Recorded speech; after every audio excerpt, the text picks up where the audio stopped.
ప్రపంచంలోనే మొట్టమొదటి sperm race కు లాస్ ఏంజల్స్ ఈ నెల 25న ఆతిథ్యం ఇవ్వబోతోంది. పురుషుల్లో సంతానోత్పత్తి రేటు తగ్గిపోతుండటంపై అవగాహన కల్పించేందుకు స్పర్మ్ రేసింగ్ అనే స్టార్టప్ కంపెనీ ఈ కార్యక్రమాన్ని నిర్వహిస్తోంది. హాలీవుడ్ పల్లాడియంలో జరిగే పోటీకి దాదాపు 1000 మందికి పైగా హాజరవుతారని నిర్వాహకులు అంచనా వేస్తున్నారు.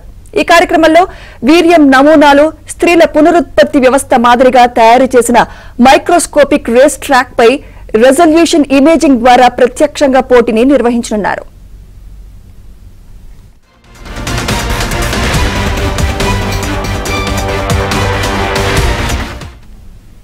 ఈ పందెంలో 2 వీర్య నమూనాలు 20 సెంటీమీటర్ల పొడవైన రేస్ ట్రాక్ లో ఈదుతాయి. మానవ వీర్యం సాధారణంగా 1 నిమిషానికి సుమారు 5 మిల్లీమీటర్ల వేగంతో ఈదుతుంది. కాబట్టి ఈ పందెం కొన్ని నిమిషాల నుంచి 1 గంట వరకు ఉంటుంది. అత్యాధునిక ఇమేజింగ్ ను ఉపయోగించి ఏ నమూనా వీర్యం ఫినిష్ లైన్ ను ముందుగా చేరుకున్నది గుర్తించనున్నారు.